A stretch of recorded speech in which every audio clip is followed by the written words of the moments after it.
Welcome back to the Speaking and Communicating podcast. I am your host, Roberta Ndlela. If you are looking to improve your communication skills, both professionally and personally, this is the podcast you should be tuning into. And by the end of this episode, please log on to Apple and Spotify and leave us a rating and a review. Now, let's get communicating with my guest today, Katherine Lazaruk, all the way from Canada. She's here Okay. to talk to us about professional presence and how you can build a strong professional presence for success. And before I go any further, please help me welcome her to the show. Hi, Katherine. Hi, Roberta. It's really nice to be here today. Thank you for being here and thank you for accepting the invitation to be on the show. Welcome. Thank you. Where in My pleasure. Where in Canada did you say you were? I'm in Vancouver, which is on the west Mm, coast of Canada, almost down at the US border, actually. We're quite close to the United right. States. And did you grow up there? No, I actually grew up in Prince George. Well, the first 18 years of my life, which is that's a northern, well, it's in the middle of the province. And of course, the province is really big, so it still takes, 10 hours to drive there. But I grew up there, and then I came to Vancouver to go to school for the opera, and I just never really left. And the only other place I've lived for any length of time is San Francisco. Lived there for a couple of summers while I was singing with an opera company down there in the summer. You went to school for the opera. Wow. Yeah, that was that's a that's another discussion. But yes, that was If my you want to tell the story, please go ahead. like how I got where I am into professional presence. Yeah, sure. I can start with that if you like. Yeah, when I first did my schooling, I was trained so I have degrees in voice performance for the opera and elementary education because my parents are very practical people. And once I completed my music degree, they said, okay, now you need a real job. So Mm, it's like pick one. And at that time, it's like education, law, nurse, like a real job, quote unquote. right. And so I did my education degree, and then I was splitting my time between those two careers. So I was freelancing professionally and teaching elementary music in the public school system. And the farther along I got in both of those careers, the less I liked them, not because I didn't love teaching and not because I didn't love singing. It was because both of the career paths that I had were really narrow. They had quite narrow parameters. And Mm, I'm not a very good small box person, but I didn't know that. And it took me 12 years and a lung tumor to figure out that those were not the right paths for me. And so when I got diagnosed, I took medical leave, and then I started working with a coach to try to figure out, what I was going to do, and concentrated on my health. And 6 months later, the tumor was gone. And I had a job doing wow. corporate training at PricewaterhouseCoopers, which is one of the big four accounting professional services firms. Right. And in between that time when I was working with a coach, we were talking like, what are you going to do when you grow up? If it's not this, then what? And I literally had a weird vision, and I've never had a vision like this before. And I had never had one since, really, but I was sitting across from him, and I literally had this, vision. And it was the logo of the first company name I ever used, which Mm, was ICU in a circle, Times New Roman font, silver lettering, purple background, very, very specific, and image consulting underneath it. And then the first tagline, which was intensive care for your image. And I just started to laugh. I'm like, wow. that's not a real job. Like, who does that job? And he said, it's a real job. You can do that job. And because there's no regulation in the industry, like you could hang your shingle out tomorrow and say I'm an image consultant and nobody would blink. It's completely unregulated. Mm, I thought, I look all right. I've read some books. I'll just get a website and some business cards and start practicing. So that's what I did. I don't recommend that approach to anybody now. I'm like, if you want to do image consulting, please get some training, because it is a very intimate job and it's a very psychological job. So if you're not sensitive to that, you could really get yourself in trouble. So make sure you get training. But so I did that, and I built my business up part-time. And then when my contract ended at PricewaterhouseCoopers in 2009, then in the middle of the recession, I'm like, well, this is a great time to go full-time as an image consultant. mm, So I went to Toronto here in Canada, and I did my certifications in image and advanced image consulting. And then the woman who ran the company that does that certification, she liked me. So I interned with her, and then she really liked me. So she made me her Western of Canada image course. trainer. So I taught consultants how to be consultants at Langara, which is a college here in Vancouver. And I had my private practice. And then as my clients would go up the chain, they get promoted, they'd say, we want you to come and work with our executive teams, but we're tired of explaining to the people that write the checks that you're not really an image consultant. Mm. Because the optics on image consultant are not always that great, right? People think it's only fashion or style, and that is Or definitely you're an Instagram model. yeah, right. Like the optics on it aren't great, especially Mm. sometimes for corporate work. And so that's when I changed my business name to Lazaruk Consulting. And now I can do what I want. Like I have lots of autonomy and I can decide who I want to work with and why. But my big passion now is really about getting women into senior leadership and more diverse populations into senior leadership faster so that we can change what leadership looks like and have people who are more responsible stewards of power in positions of power. Because right now we've seen what we've had and it's not getting us to great places. So I'm really interested in achieving gender parity in my lifetime and seeing more diverse people rise to leadership positions. Which is what we're going to get into in a much more deeper way along this conversation. But Mhm. let's go back to this image consulting. So when a company says to you, please come and help us with our image, usually what do you do? The work that I would do is actually along the lines of branding, but it was quite in depth. So I would actually be looking at not only how, so often it was an individual. They're like, look, we would like this person to be in leadership. Can you come and help them with their professional brand? So we would look at the appearance because that is, we are in a visual society a lot of the time, and people do think things about you when they meet you. And you want to make sure your first impression and your lasting impression are congruent and you can be successful in your role. But we Right. would also look at what are the behaviors that you're exhibiting. How are you handling working in teams? How are you speaking with people? How are you communicating all the way across all parts of the organization? How are you managing up? How are you managing down? How are you managing laterally? And sometimes I would end up working with teams. So recently I just had a client in Dallas where they came to me and said, we're having an email problem. We need an email workshop. And I was like, okay, sure, I can do an email workshop for you. But really, as often is the case, when I got to the client, I realized this is not the problem. The problem is your organizational structure is not clear.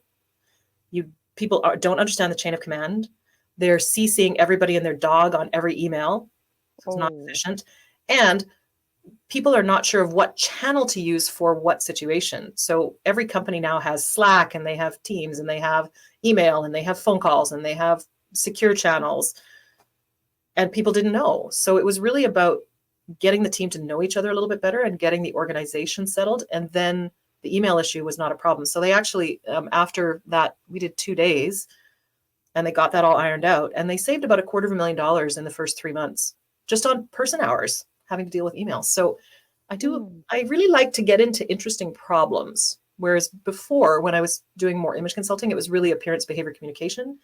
And now it's more about this in-depth, who are you as a person? How are you working with others? What's the real problem here? Because the surface problem is never the problem. Yep, that is true. Right. Yeah. Hence, we always talk about soft skills on the show. It's never the what the optics say. There's something deep, there's something underlying. Mhm. Mm. It's true. And I think too, what's happening now is there's this mix between individualism and collectivism. And we need a good balance of both. But our scale has gone so far to individualism that people we're losing the fabric of connection with one Mm. another. And we're losing our humanity a little bit in that respect. And everybody's tired, burned out, triggered. There's a lot of trauma coming to the surface for people. And business hasn't necessarily fully adapted to that yet. And they haven't adapted to people wanting to live their lives for themselves and not just for a paycheck. So there's a lot of relational skills conversations that are coming up in my world now that weren't necessarily coming up at this deep level before. Hmm. You earlier, when we had a conversation, you said the books that were written 20 years ago about leadership are still regurgitating the same thing, and yet things have changed so much. Would you like to Yeah. elaborate on that? Right. Yeah. So I'm writing my first business book now, and it's due to the publisher January 15th. So I'm going to be working on it Yay. really seriously for the next 3 weeks to get it tightened up to go. But when I was doing research for my book, when I looked at executive presence, which is a great catch-all term, what I noticed was the books that are being written now in 2023 are the exact same books that were being written in 2003. So the principles are not changing. And I think the issue is that we're changing business models right now. The business model that we were in before is very hierarchical, it's authoritative, it's compartmentalized. And that worked for a long time because we were still really in the industrial age. And in an industrial age, it makes total sense. The same bolt, the same way, in the same place, same every time. You need people to act more like mechanized parts of a whole. But now the model is more integrated, it's relational, it's whole, the hierarchies are flatter. And so we need people to be much better at relating to one another and communicating and connecting with one another. And we really need people who know themselves really well and who then are able to know others really well and who can hold space for when that complete self shows up at the office. Before, so the people that were really successful in that hierarchy, the business book, those executive presence books from from whenever till now, those will work. And those tricks do still work. But there's still a very surface way of getting what you want. For example, so they talk about confidence, they talk about gravitas, they talk about charisma, those things. And they all have different definitions of them, but it's still quite subjective.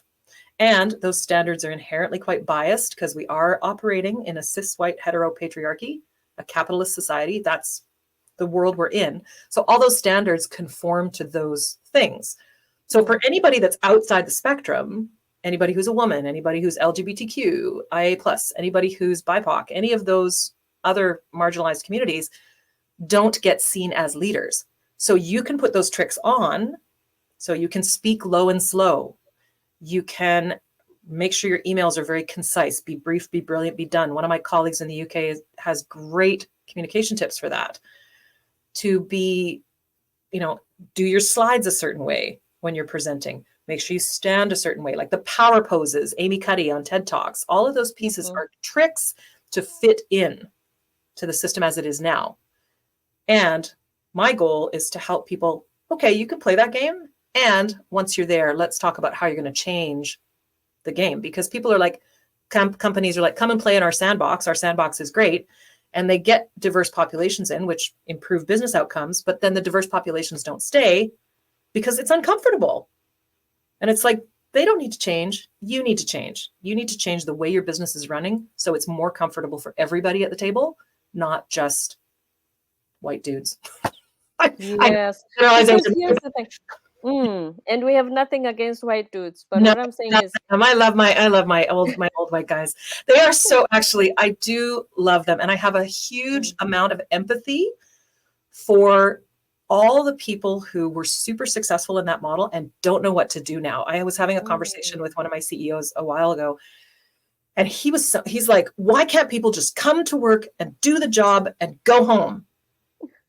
Just leave it at the door. And I'm like, because that's not how the world is now. People want to feel their feelings. They want to be vulnerable. They want to really connect with people. They don't want to pretend. They don't want to do that. So they don't need to change. Because we seem to spend much more time at work than we used to. In the industrial age, at 4:30, if I'm making a shirt and this is my sewing machine, and half the call, if it says 4:30, I leave. But now we spend a lot more time at work. So we can't just numb our feelings for 12 hours sometimes. No, and I really think that that's, in the business world and in the world at large, numbing how we feel about things and not reacting to things is really what's gotten us into some of the messes that we're in not just in our own lives, but in the larger political scene. Like, we're not outside of society. We are society. Yeah. So the things that we do, so if you want to change something, it's like, starts with you. So when you're talking, like your listeners talking about their professional presence, when you show up at the business, you really need to understand the game that you're playing. And you need to understand that you might be different, particularly if you're younger. If you're like, well, millennials are kind of in the middle, but like Gen Z and some of the Gen Alpha people that are starting to kind of come up into the workforce, understand that that you're in a time of transition. So it's going to feel bumpy. Understand that. Here's a set of tricks that will work really well.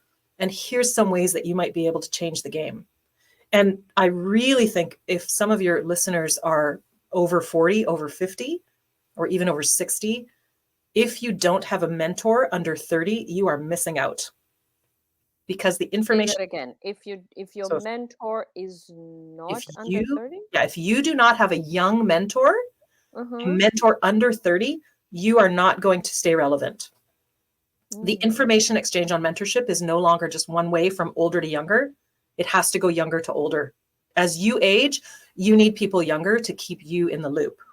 With what's going on, especially with all the tech changes, with all the 100%. adaptability issues we deal with. Yes. Yes. And not just the tech changes, it's the relationship changes, it's the feeling Mm. changes, because the generation that I'm meeting like 20-year-olds, 20 somethings, they have really got their ish together when it comes to their emotional lives. Like, people Mm. are saying, oh, they're freaking out, they're crying all the time, they're emotional. I'm like, yes, because they feel their feelings. And yes, they need to learn how to be well regulated emotionally. And that's good because you need your emotional life and your brain life, your mental life to go together in business. Yeah. Because if you're cutting off your emotional life, you're missing out on a huge data set. You're missing information if you're only working on your head. That's not how the world works anymore. So it's this Mm-hmm. integrated piece that older people are not getting. And they think it's bumpy because of the younger generation. Mm-mm.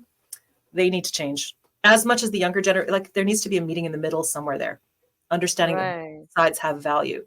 So I strongly encourage people that are over 40, over 50, over 60, get yourself a mentor under 30. Hmm. That's a very great perspective. We've never had someone say that before.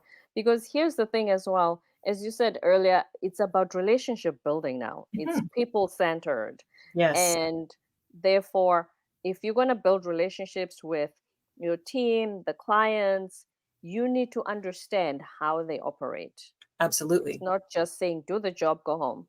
Yes. And the key to this too is, one of my clients is, she's 60, so she's consulting now. She's retired from her main career. Now she's doing consulting. She is fantastic. She's a really strong woman. She's good looking. She's got like lots of things going for her. And one thing that's really challenging for her is the feelings, the emotional part of it. And it's largely because she and other clients that I work with in that same age bracket don't know their own emotional landscape. So they find it really Mm. hard to sit with people who have a rich emotional landscape, and to sit with them in a work moment and say, okay, let's pay attention to this piece first. Let's validate and talk about this feeling piece. Then you co-regulate, and then you get to the, now we need to get things done, and here's how we're going to do it.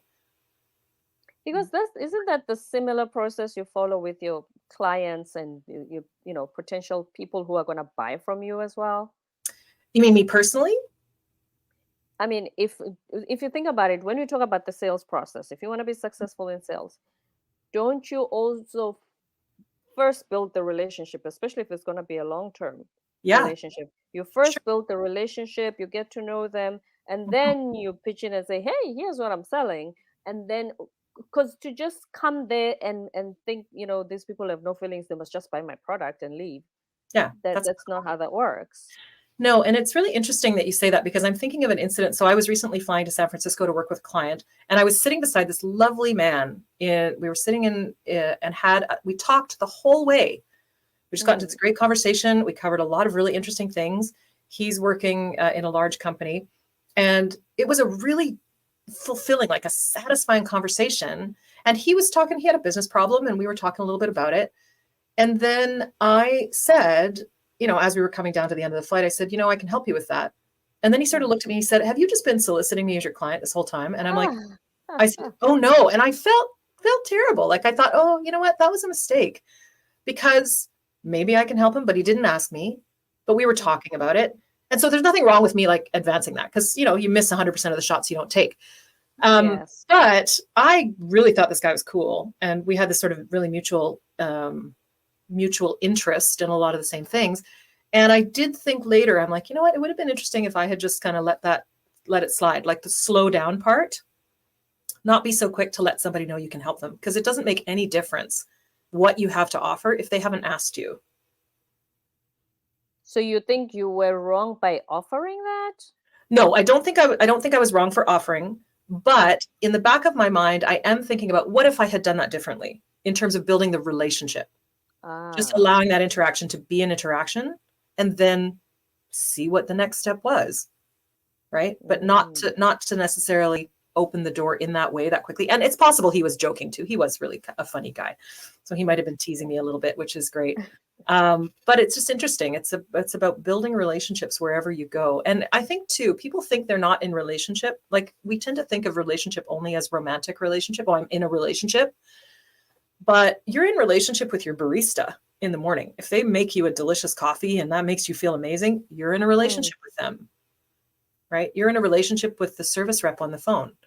We had a guy in yesterday to fix our faucet. Our kitchen sink was not in our condo was not draining, or the pressure was not great. So you're having a relationship for the time that you're with that person. You are relating to them. You are in relationship with them.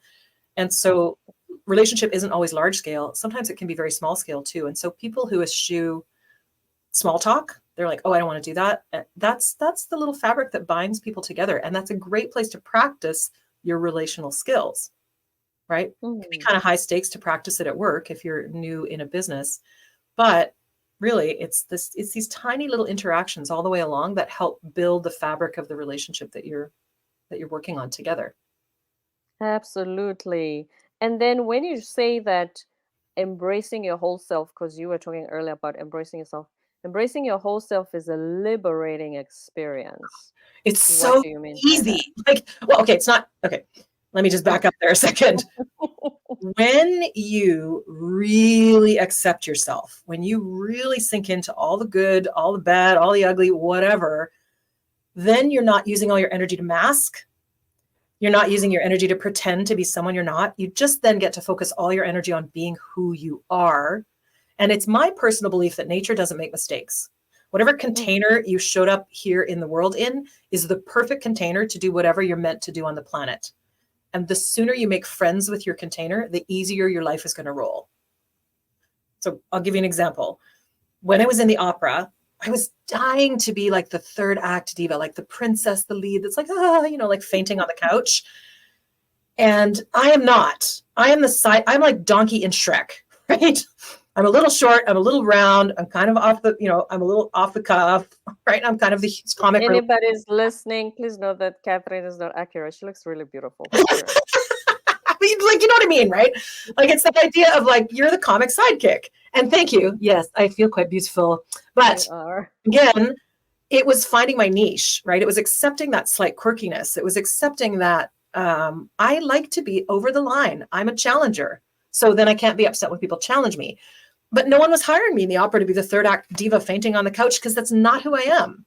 I'm the naughty chambermaid. I'm the one that's getting people into trouble, that's doing all that. I'm not the leading character in that way. And coming to terms with that was really tough because my ego was involved. Mm. And I think that's a big problem is people's egos get involved with the title that they're having. They get married to they rely on authority to try to influence people. And that's only one element of influence. They get kind of shirty with the people below them. And Mm. they're different people when they manage up versus managing down. All that stuff, you really need to be congruent. So when I think about credit, like creating your presence, it's really based on three things. It's core, who you are at the center, who you are as a person, getting really familiar with that. And because I think who you are at 4 is who you are at 104. Like at the center, you don't change, but your layers will change. You'll grow into things, you'll grow out of things, but who you are is really key to finding what you want to do in life. So core is really important. Then you need to be congruent. So people, when they meet you and see you and speak to you, they need to know that whatever's on the inside is matched by whatever's on the outside. I liken Right. it a little bit to being in an iPod or a stereo. You can turn the volume up and you can turn the volume down, but it's still the same piece of equipment. So who you are in any Mm. given situation is who you are, and people know who you are. You're getting real. You're real with them, and it makes sense. Like for example, if you want to be in finance, which has certain rules about the way you show up to look like a banker, if you show up looking as like a Reiki practitioner with like flowing jewels and scars and things like that, some people are going to go like, well, I don't believe you're a very good banker.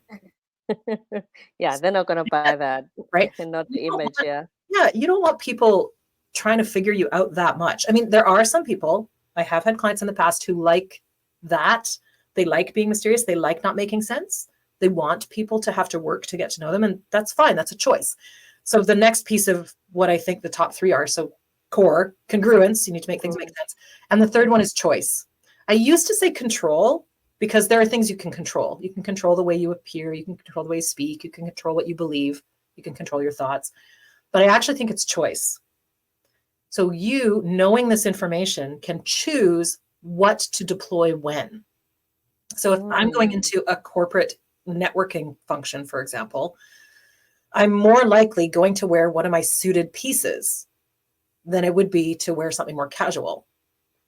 Because I just know that visually someone's going to see me. And if I say to them, I'm an executive coach, they'll be like, yeah, you look like an executive or an executive presence coach, or you look like who you are. Right? Because the environment is saying we are having executive coaches, executive presence coaches Exactly. in this space. Yeah. Yeah. And so it's interesting for me because I struggle a little bit with people fitting into a box. I always have. And so I'm working with myself and working with clients to manage this transition from this is how it is, this is how we want it to be, how are we going to get there? But we can't get there if we don't have voices at the table that are trying to change the game. And so that's my jam, is trying to get people in who are humanizing, looking for different kinds of leadership and changing the game. And I'm still going to play with wearing the fantastic suit, or I'm going to carry a designer bag or something if I'm in a place where that is important to people that are going to see me.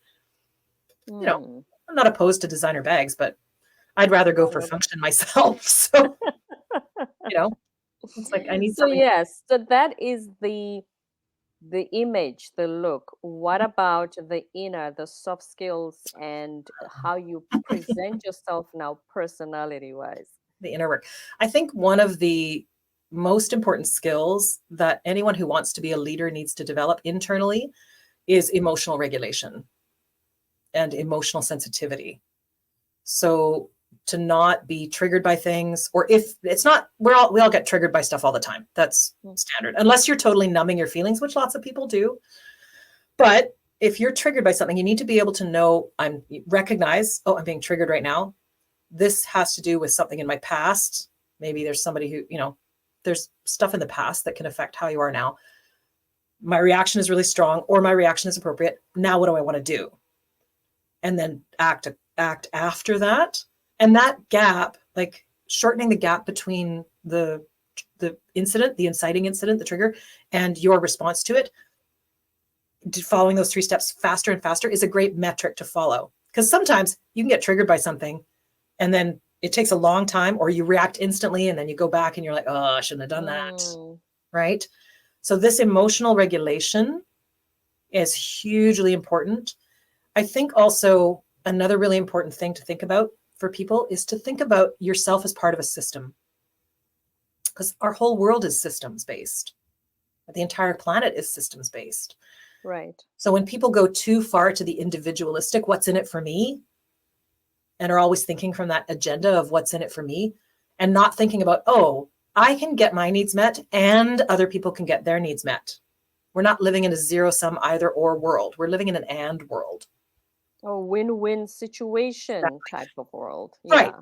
Right. Where it's like, I can express my needs, you can express your needs, and then we find out how to work those needs between us. And that works in marriages, in work relationships, it works in friendships, it works in parent-child relationships.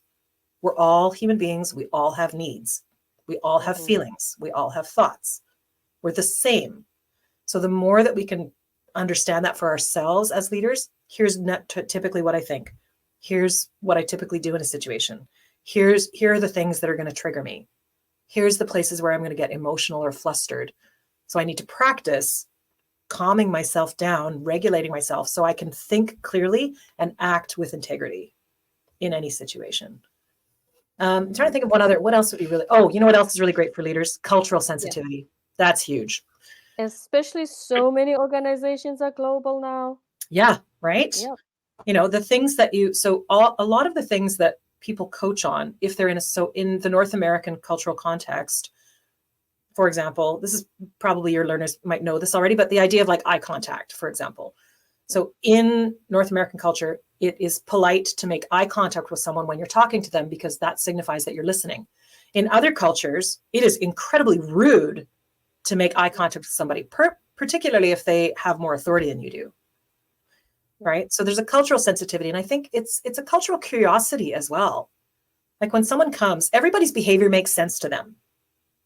On some level, everyone's behavior makes sense to them. So if you're seeing someone's behavior that doesn't make sense to you, and you think, well, that's crazy, think about the fact that their behavior makes sense to them. So what is the most generous interpretation you could extend about why they might be behaving that way? And then that opens the door for you to be able to work with them and figure out what's happening, right? And get to a solution. But if you don't have that curiosity, that cultural curiosity, if you don't have your emotional regulation handled, it's going to be really hard for you to get along in the world. And you're going to end up getting in your own way. And I've seen that happen where people just have this single-minded, individualistic, what's in it for me. They don't have any emotional regulation. They don't have awareness of others. They don't have any sensitivity, and they fail in today's society. And it's sad because they don't have to. That is so true. I spent the last decade teaching English in South Korea, Oh, yeah. and the cultural differences, Mm-hmm. and especially if somebody's senior, like you said, there's a way. First of all, we came there and you think you're gonna shake hands. No, they bow. Um, and when somebody's senior, you don't look at them the way you look someone in the Western world in the eye. Right. I don't know if that makes sense. And Mhm. then secondly, you don't challenge your senior. Maybe it's changing Yes. now, I don't know. But you don't challenge your senior in the sense that if they say this is how it's gonna be done, Mhm. you don't come with a in America, this is how we do it. Because those teachers who came with that attitude, they didn't finish their 12-month contract. Oh, no, not at all. You know what I mean? Mhm. Because you can't expect to do things in South Korea the way they are done in America just so you are comfortable. That's just not how that works. That's right. You know what? That's a beautiful lead into the other thing that I didn't say earlier, but I really think a key skill for a leader or really anybody is a willingness to be uncomfortable. Mm. You have to be willing to sit in the discomfort of something, of you being wrong about something, of you not understanding something. You have to be willing to be uncomfortable. And I think about travel, for example. I've done a lot of traveling this year, but our conference for AICI, which is the Association of Image Consultants International, Mhm. our conference was in Punta Cana, Dominican Republic, beautiful place. But we went there to an all-inclusive resort, and it's literally, I think all inclusive resorts are like RV traveling, whereas your home is always with you and you're always comfortable. So you want to travel, but you don't really want to travel. You want to travel, but you want to feel like you're at home. Mm. And I think that was the experience. And for me, that's not like I get it. It's very appealing to lay on the beach for a week and not have to think about anything. But I think if you really want to make a change and you want to be a leader and you want to show up in your organization, you have to be willing to be uncomfortable and be able to say, I was wrong. Oh, I didn't know that. Oh, thank you for telling me that.